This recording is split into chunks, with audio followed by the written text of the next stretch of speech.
Welcome to a quick video on selling skills presented in a format from A to Z. When we call a prospect or a client, they probably aren't just sitting around waiting for your call. Want to stand out from your competitors? Ask for the time to talk. In some cases, they won't have the time to talk, and then simply ask for an appointment. Making an appointment to call back at another time is a sure way to establish your professionalism. A benefit is anything that is helpful or advantageous to a person or a thing. Some things that contribute to or increase someone's well-being. Features tell, benefits sell. Features are the facts, benefits are what the facts will do for the customer. Be sure to state your benefits. Closing is any question you ask or action you take that results in a commitment to do something. One major reason that business is lost is mainly because salespeople don't ask the customer to buy. You should always ask for the business by asking closing questions at the end of your conversation. Discipline is one characteristic trait that runs among all top sales performers. Discipline means a number of things, but in this case, we refer to self-control and great work ethic. If you need further clarification or more information from the customer you're speaking with, simply repeat the last few words that person just said to you. Convert it to a question by slightly raising your voice at the end of the question. Then pause and wait for more information. There are 4 little words often used in a phone conversation that look innocent but can actually reduce effectiveness, especially on first-time calls. What are those 4 words? Hi, how are you? Why are they ineffective? Well, reason 1, unfortunately, the salesperson oftentimes doesn't really care how the customer is. It's insincere and social noise. Reason 2, and the most important, is by asking these 4 little words, you risk surrendering control of the conversation at a critical early stage. Remember, what you leave at the office tonight will be waiting for you tomorrow morning when you come back to work. Being organized is more than a slogan. It's a way of life for professional salespeople that use the phone as a sales tool. When your customer is joking and sharing a little bit of humor, it's okay to play along. In fact, if you don't, your customer might be offended. But don't go off the deep end and don't take the humor too far. Most customers we speak with are interested in themselves. What's in it for them, not what's in it for you. When you talk with a customer and your conversation is loaded with I, you appear to be only talking about yourself and not your customer, and then you're not being as effective as you could be. One of the most detrimental actions that a salesperson can do is to confirm and strengthen a negative statement. Don't cement a negative. Turn that negative into a positive. Don't turn a prospect's objection into a suicide question. It will kill your conversation. Instead, ask what happened, get the details. It might be a curable situation. The only way to find out is by asking good questions. One sure way to be successful is to determine your call objectives before you've dialed the phone.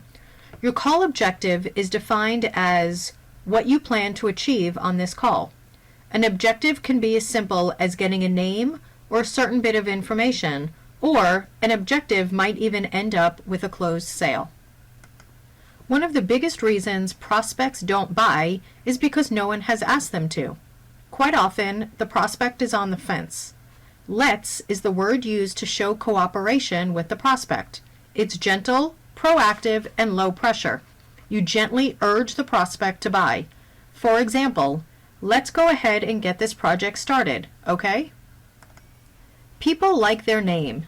They want it pronounced and spelled correctly. So, when you know the name, use the name. When you know your professor's name that you're calling, or when you get a call and the person tells you who they are, use their name immediately and sprinkle it throughout the conversation. Everyone likes to hear their name, but be careful not to abuse it. It can also be overdone. There's a very fine line between being nosy and being naturally inquisitive. When you're talking on the phone, learn to be naturally inquisitive.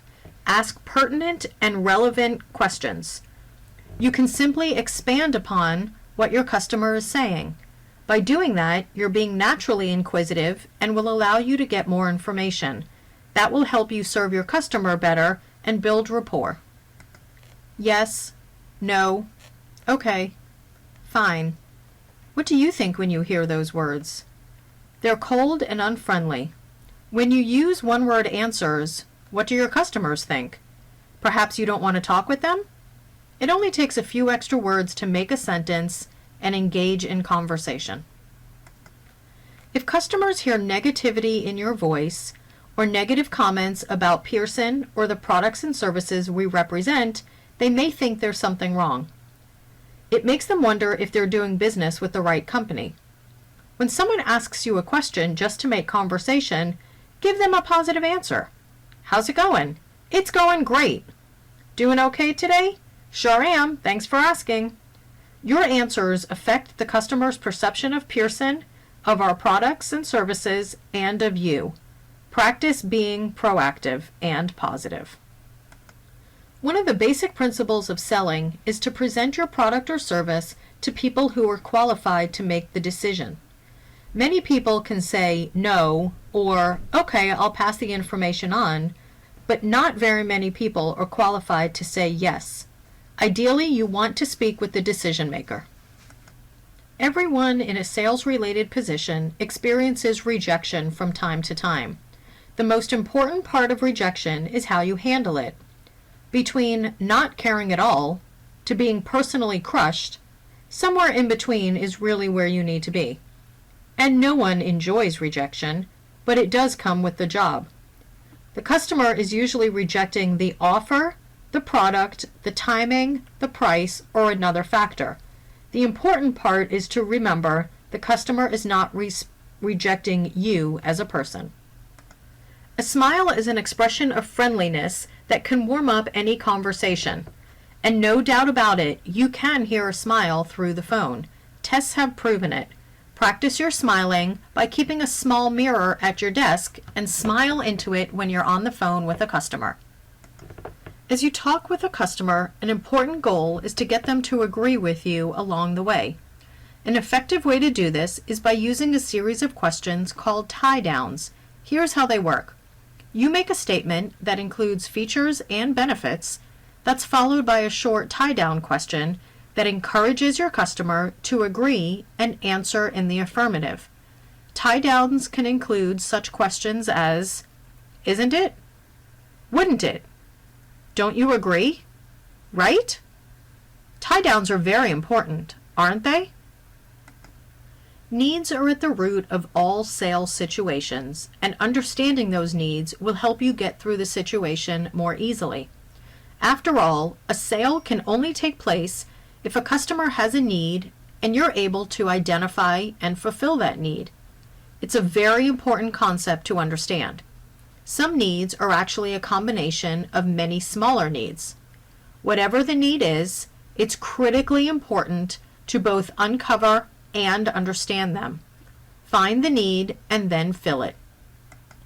Have you ever noticed that we tend to attach ourselves to certain phrases over and over again? Show some personality. Remember to vary your response so your customer isn't hearing the same words over and over. Try your best to eliminate wimpy words in your vocabulary, such as just, think, possibly, maybe. By removing these weak, wimpy words, you become far more effective.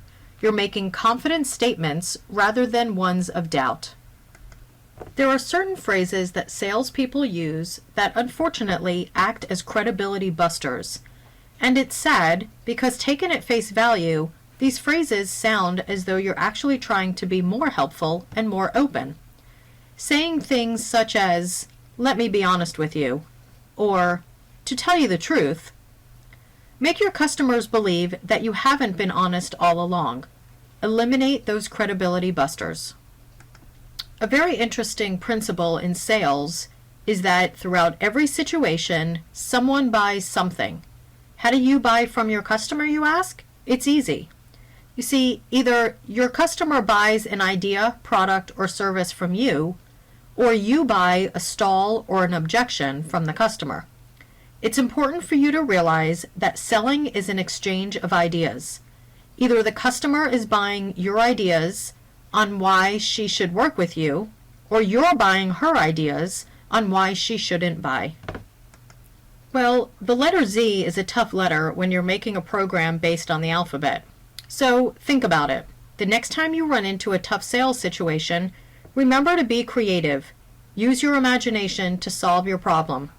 It doesn't always need to make perfect sense, but it does need to be a solution.